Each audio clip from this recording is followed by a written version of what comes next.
This is a review of our topics from week 11. We have velocity time graphs, congruent triangles, 3D Pythagoras and Trigonometry, and the transformation of graphs. Velocity time graphs. So we need to know that on a velocity time graph or a speed time graph, the gradient of the graph is the acceleration, and the area under the graph is the distance traveled. So here's a question. Part A says estimate the acceleration when t equals 2.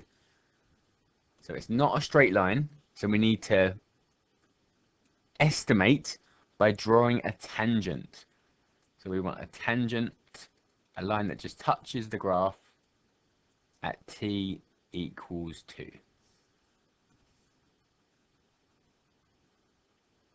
So we just touch the graph at t equals 2, and we work out the gradient of our tangent. So let's find some good points. So we can say it goes through 1, 12,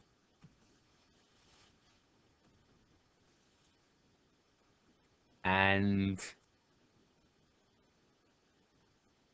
426. So the gradient is for every one it goes across, how much it goes up or down, or the change in y over the change in x.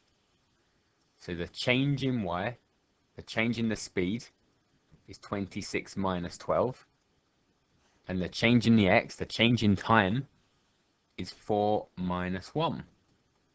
So that's 14 over 3. And I can't simplify that anymore, so I can leave it like that. So we'll put 14 over 3, and it's in meters per second, or meters per second squared.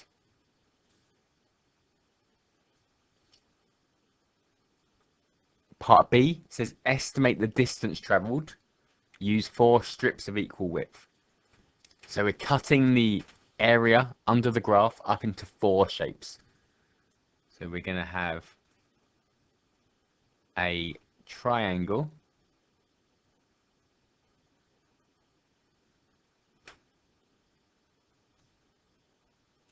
and then 3 trapeziums.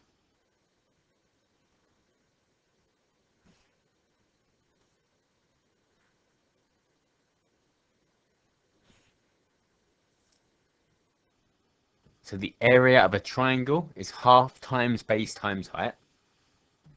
So half times 2 times 16.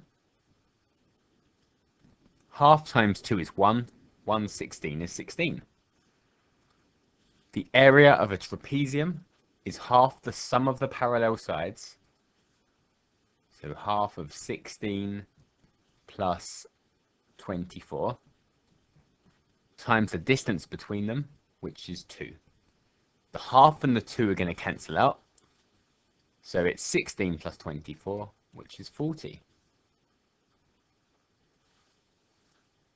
Then the next trapezium, we've got the parallel sides of 24 and 30. So that's going to be 54. And the last one, we've got 30 and 35. So that's 65. So we've got our areas of 16, 40, 54, and 65. So 16 meters, 40 meters, 54 meters, and 65 meters. We'll add them all together to get a total distance.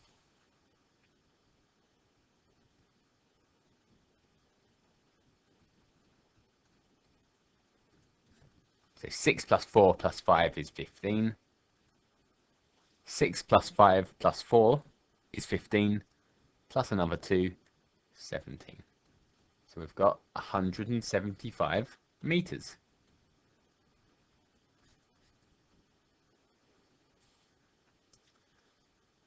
So this is, if we were asked, this would be an underestimate. So the actual distance travelled would be more because the actual distance under the graph, the actual area under the graph, is greater because we missed a section out here. Okay, congruent triangles. So if two triangles are congruent, that means they are identical. And to prove they're identical, we need one of four reasons. So either all three sides are equal, two sides and the angle in between them are equal, two angles and the side in between them are equal, or it's a right angle triangle, the hypotenuse are equal, and one other side. So let's look at this question. We've got a parallelogram. We've got AEC and BED, straight lines. And we need to prove that AED, triangle AED, is congruent to triangle BEC. So let's look at what we can say. So AD and BC are equal because opposite sides of a parallelogram are equal.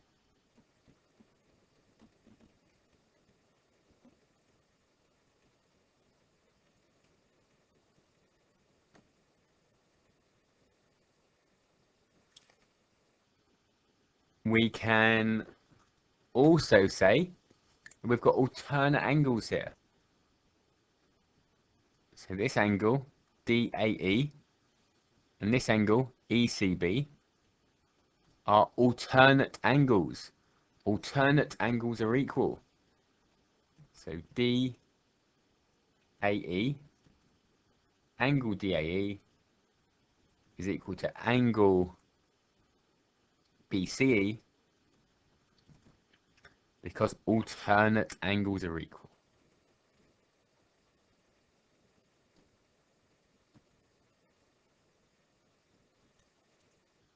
And we can do the same with angles ADE and EBC.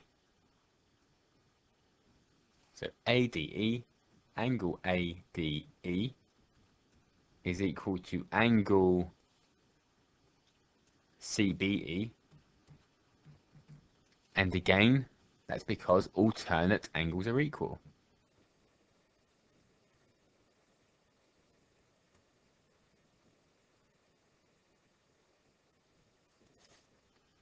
So we've proved that these two triangles are congruent because we've got angle side angle.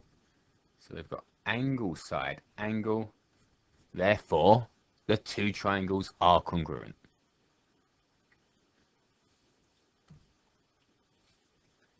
(3D) Pythagoras and Trigonometry.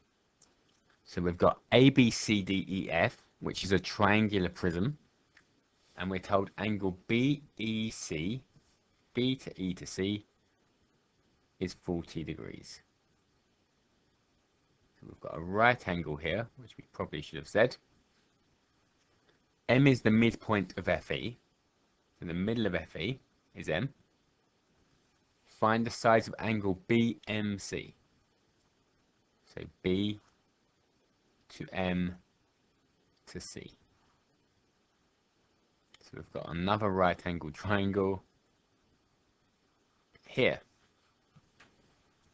So we need to work out the length of C to M and C to B, so we can work out the size of angle BMC. So this is what we're working out, and we need to find two lengths of the right angle triangle in order to use SOHCAHTOA to find the angle. So we can use a right angle triangle MEC,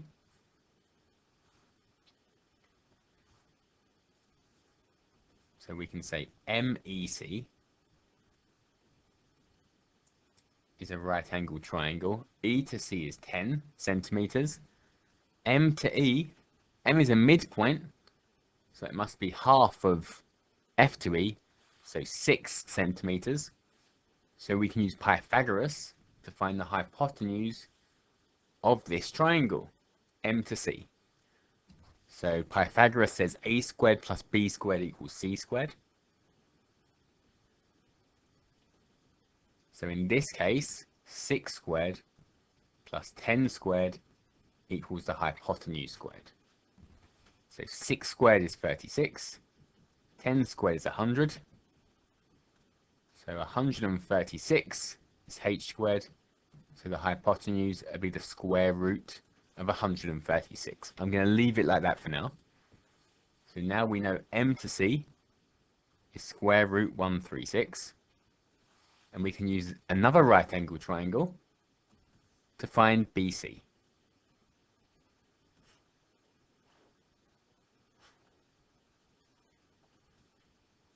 So BCE, we know we've got a 40-degree angle here and 10 centimeters. So let's find BC. So let's label the triangle. The hypotenuse is along this side. O is opposite. The opposite is opposite the angle we're using. And the adjacent is in between the angle and the right angle. So we're not using H, we're using O and A. So it's tan. So tan with the angle, tan theta equals O over A. So let's substitute in what we've got. So we've got tan 40 equals x beta c over 10. So multiply both sides by 10. So our length beta c is equal to 10 tan 40. So let's type that in the calculator. So 10 times tan 40, and that's 8.39. I'm going to keep that number in the calculator though. 8.39. So beta c is 8.39 centimeters. So now we can use our triangle BMC. So now we've got our triangle BMC.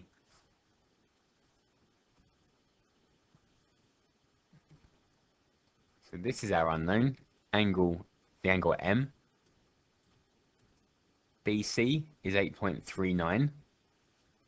MC is root 136. And we can use SOHCAHTOA. So 8.39 is now the opposite. 136, root 136 is the adjacent, and we're not using the hypotenuse. So it's tan again. So tan with the angle equals the opposite, which is our answer in the calculator, over the adjacent, which is root 136. So let's type this in the calculator. So we'll do our answer over root 136, which is 0.719, but we want to get tan by itself, so we're going to do the shift tan of that, arctan of that number. So arctan, and we'll give our answer to one decimal place, so we've got 35.7 degrees.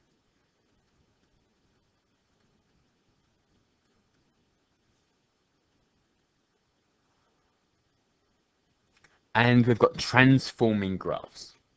We need to be aware of 4 different transformations, and if the change is outside of the bracket, it happens to the y. So in the first question, we've got minus f of x. That's a change outside the bracket. It changes the y coordinates. So for our original graph, we had a maximum at -1,5. This first transformation is going to multiply all the y coordinates by -1. That's the same as flipping it, reflecting it in the x-axis.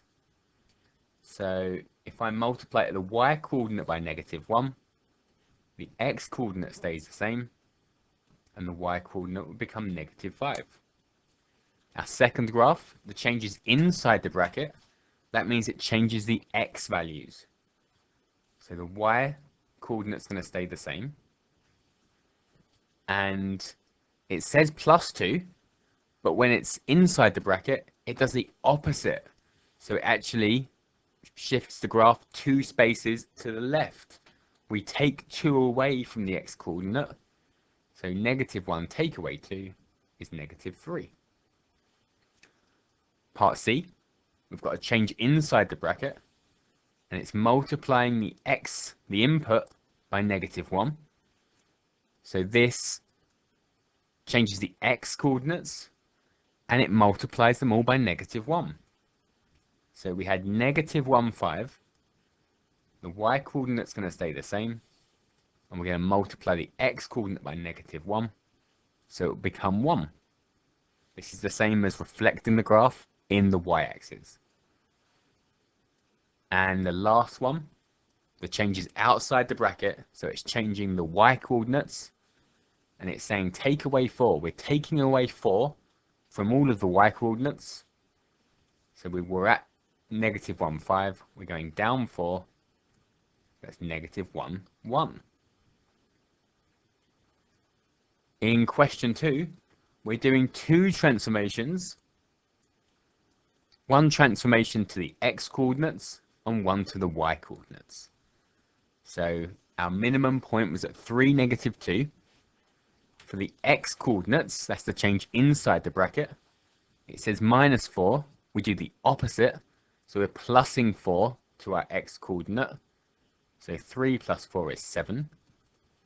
And for our y coordinate, we're multiplying by -1. So -2 is going to go to 2. For part B, our change to our x, so it's the change inside the bracket is the change to the x. It says +1, we do the opposite, so we're taking 1 from our x coordinate. So that's going to be 2. And for our y coordinate, we're plussing 5. So -2 up 5 is 3. So that was our week 11 review. There's an assessment now available. The link will be in the description or at the bottom of the page on the website.